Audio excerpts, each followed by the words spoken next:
स्वागत है आपका दृष्टि के ऑनलाइन प्लेटफॉर्म में। जैसा कि आप सभी जानते हैं कि हम नेट जेआरएफ या यूजीसी के नेट जेआरएफ एग्जाम के भूगोल विषय के पाठ्यक्रम पर चर्चा कर रहे हैं। यानी यदि आपको नेट जेआरएफ का एग्जाम देना है तो भूगोल या ज्योग्राफी विषय के पाठ्यक्रम में कौन कौन सी इकाई शामिल है, इन इकाइयों के अंतर्गत कौन कौन से टॉपिक्स हैं जिन्हें आपको पढ़ना है और इस पर आपको कैसे विशेष ध्यान देना है, कौन सी यूनिट आपके लिए महत्वपूर्ण है, किन यूनिट से ज्यादा सवाल पूछे जाते हैं इस परीक्षा में, हम उन पर चर्चा कर रहे हैं। चूंकि ये पूरी वीडियो किससे जुड़ी हुई है, यह वीडियो जुड़ी हुई है भूगोल के पाठ्यक्रम से यानी ज्योग्राफी के सिलेबस से, इसलिए हमने इस पर इसके केवल सिलेबस को ही शामिल किया है। सिलेबस में हमने पिछले जो वीडियोस हैं उसमें इकाई 1, 2 और 3 पर चर्चा की है। आज का जो हमारा वीडियो वह पूरी तरीके से केंद्रित होगा भूगोल की यूनिट नंबर 4 पर, यानी इकाई 4 जो कि जुड़ी हुई है किससे, यह जुड़ी हुई है पर्यावरण भूगोल से।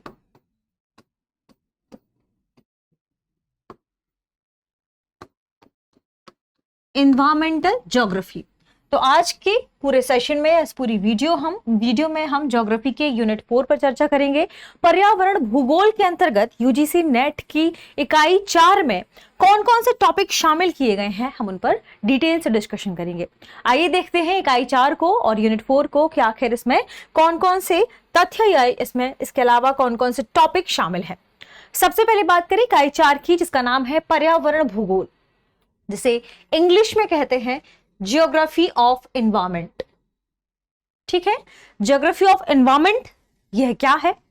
तो आप नाम से ही समझ गए होंगे, एक ऐसी भूगोल की बात कर रहे हैं हम, या भूगोल की उस शाखा की बात कर रहे हैं हम जिसमें पर्यावरण के बारे में जानकारी हो, या भूगोल की वह शाखा जिसमें पर्यावरण से जुड़ी हुई जो भी शब्दावलियां हैं, पर्यावरण से जुड़े हुए जो भी घटक हैं, चाहे वे जैविक घटक हो, अजैविक घटक हो, इनके बीच मानव के साथ अंतर क्रियाओं के बाद क्या क्या स्थितियां मौजूद होती हैं, उनके बारे में हम इसके अंतर्गत अध्ययन करेंगे।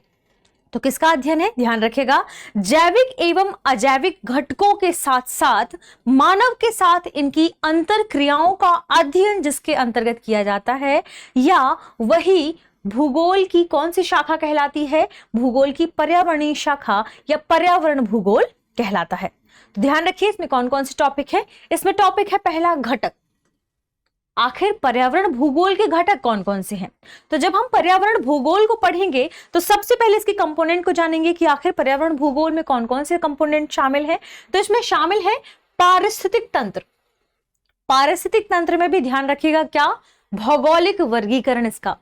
पारिस्थितिक तंत्र भी कई प्रकार के होते हैं। पारिस्थितिक तंत्र से क्या तात्पर्य है, जिसमें जैविक और अजैविक घटकों के बीच अंतरक्रिया होती है और आपस में मिलकर ये एक तंत्र का निर्माण करते हैं, तो इसे हम पारिस्थितिकी तंत्र के रूप में जानते हैं। और पारिस्थितिकी तंत्र अपने आप में कई प्रकारों में विभाजित है।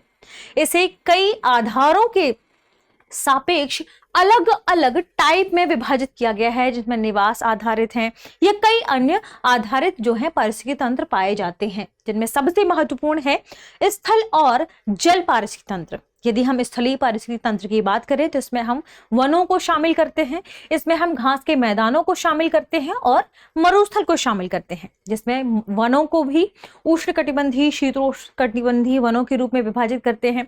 घास के मैदानों को भी हम उष्णकटिबंधीय, शीतोष्णकटिबंधीय घास के मैदानों के रूप में विभाजित करते हैं। वहीं जब मरुस्थल की बात आती है तो हम मरुस्थल को भी कई अन्य विभागों में या कहें भागों में विभाजित करके देखते हैं और इसके बारे में डिटेल से पढ़ते हैं। जलीय पारिस्थितिकी तंत्र की बात आती है तो जब हम बात करते हैं जलीय पारिस्थितिकी तंत्र की, तो हम समुद्रिक पारिस्थितिकी तंत्र की बात करते हैं या लवणीय जल की बात करते हैं, स्वच्छ जल की भी बात करते हैं जिसमें बहता हुआ जल शामिल होता है, रुका हुआ जल शामिल होता है।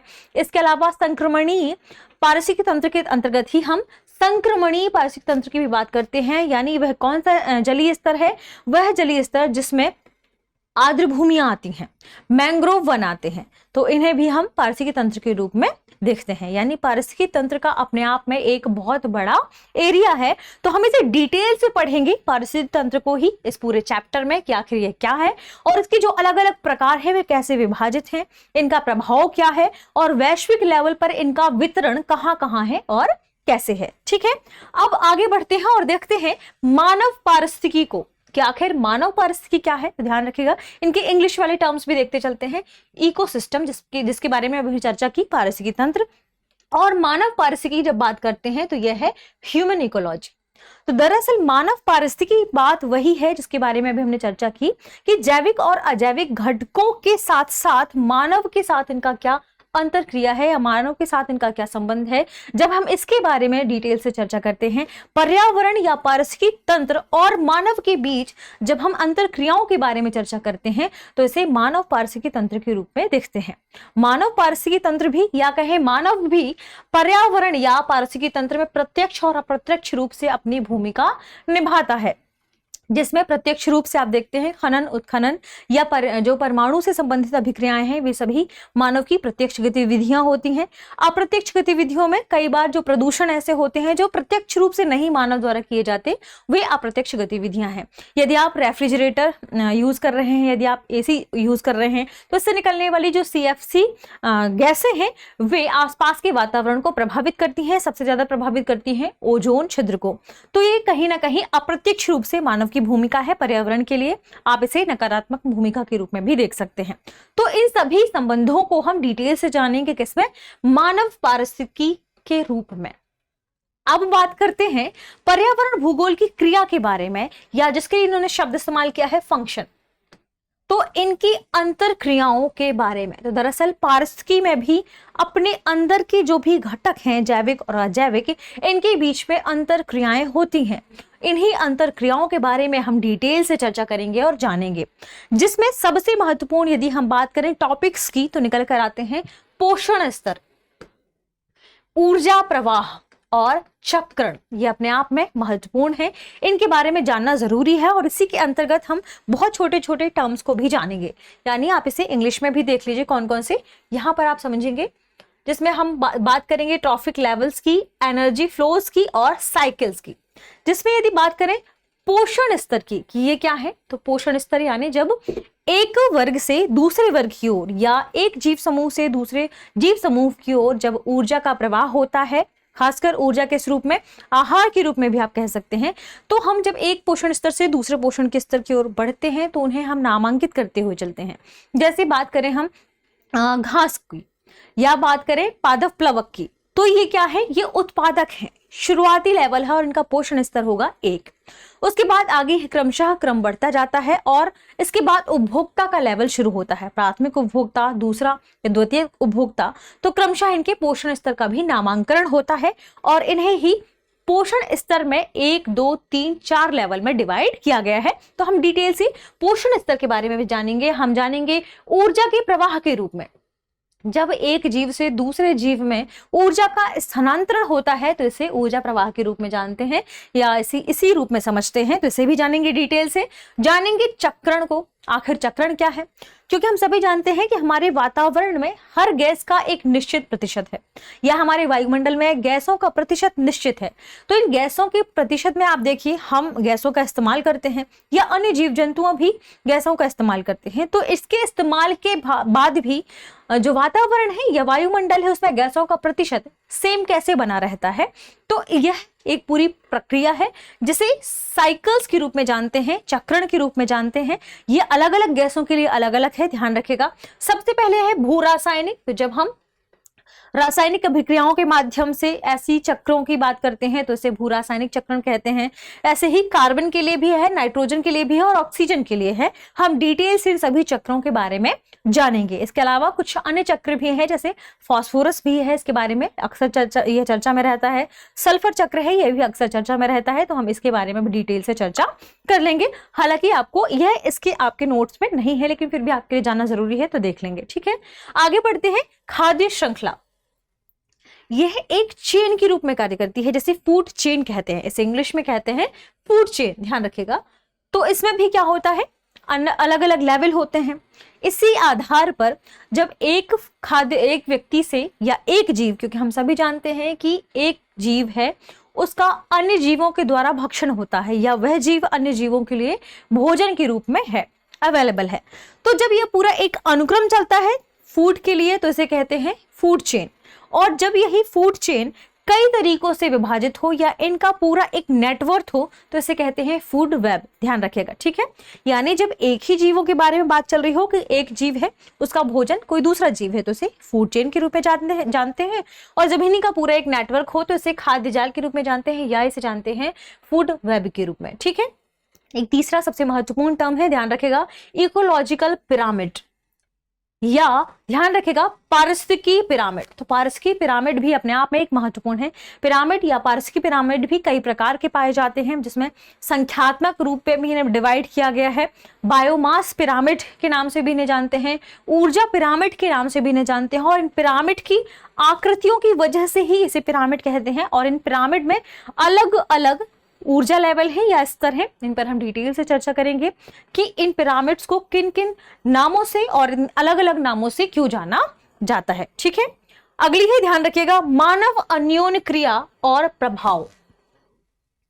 चूंकि मानव भी इसी पर्यावरण में निवास कर रहा है, तो मानव की जो भी क्रियाएं हैं वे पर्यावरण को प्रभावित करती हैं। इसलिए मानव की कौन कौन सी वे क्रियाएं हैं जिनकी वजह से पर्यावरण प्रभावित हो रहा है, उन सभी पर हम डिटेल से चर्चा करेंगे। और इन्हें ही विभाजित किया गया है मानव अन्योन्य क्रिया और उसके प्रभाव के रूप में। यदि मानव, चूंकि मानव वाहनों का बहुत अधिक उपयोग कर रहा है, जल प्रदूषण बढ़ रहा है, वायु प्रदूषण बढ़ रहा है, तो इनकी वजह से ग्लोबल वार्मिंग की समस्या बढ़ रही है। ग्लोबल वार्मिंग के अलावा जो शहर हैं वे हीट के भट्टी के रूप में निकल कर बाहर आ रहे हैं।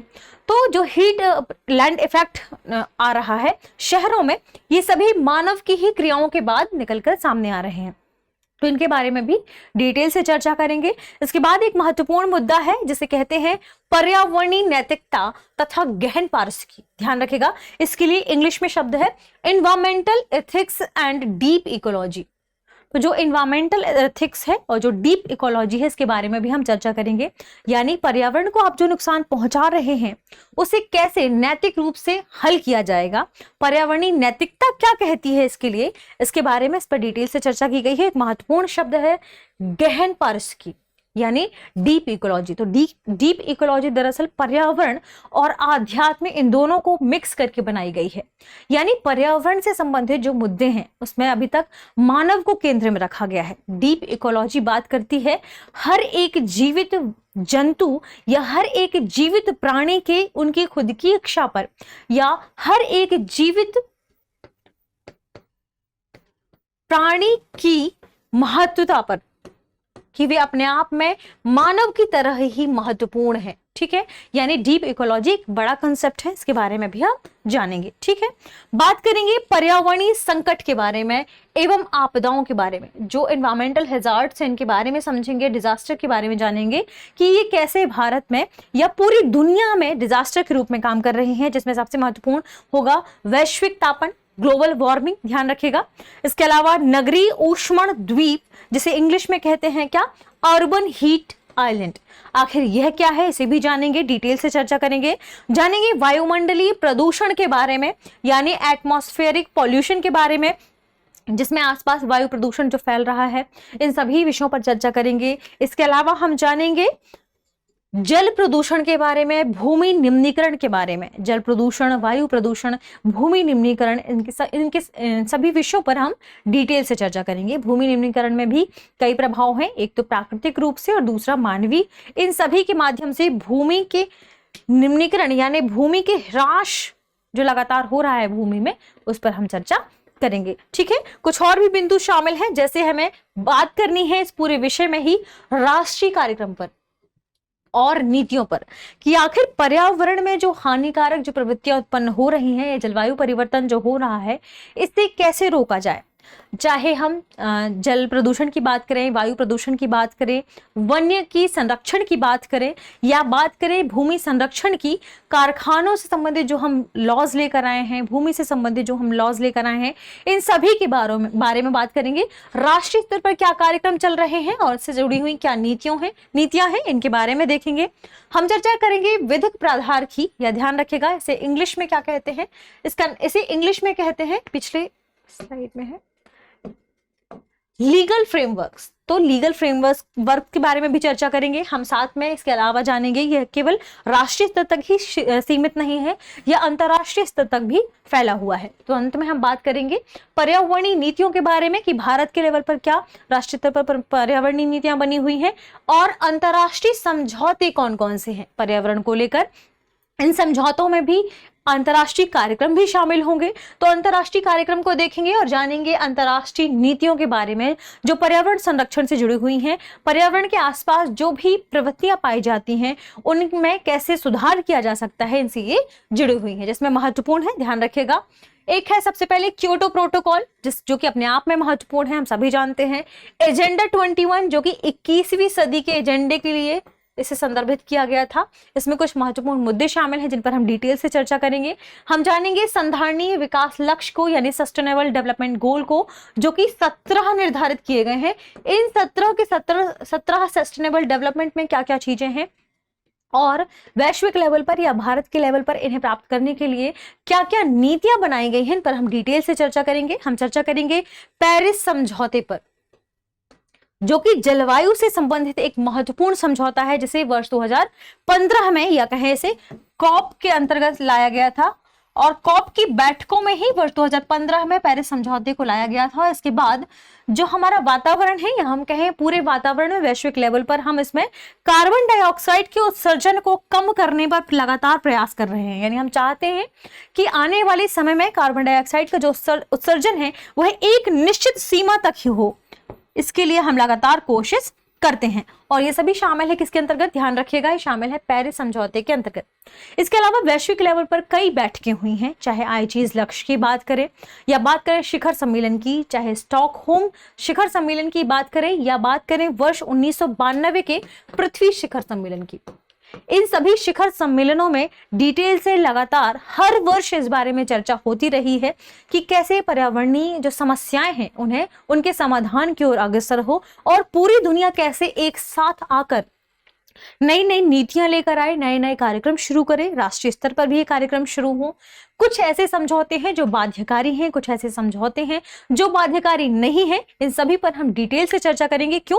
क्योंकि ये सभी मुद्दे जुड़े हुए हैं पर्यावरण से, और पर्यावरण और भूगोल के अंतर्गत हमने अभी देखा यूनिट 4 में कि पर्यावरण भूगोल एक इसकी ब्रांच है जिसमें हमें डिटेल से पर्यावरण के बारे में या पर्यावरण से जुड़े मुद्दों के बारे में चर्चा करना है। तो ये तो हमने देखा यूनिट 4 के खास शब्दों को कि कौन कौन से शब्द हैं, इसमें कौन कौन से टॉपिक हैं जिनके बारे में हमें डिटेल से जानना है। मिलते हैं हमारी अगली वीडियो में अगली यूनिट को लेकर। उस यूनिट में कौन कौन से शब्द होंगे, शब्दावलियां होंगी या टॉपिक्स होंगे जिनके बारे में हमें पढ़ना है, उसे डिटेल से लेकर। ठीक है, तो तब तक के लिए शुक्रिया।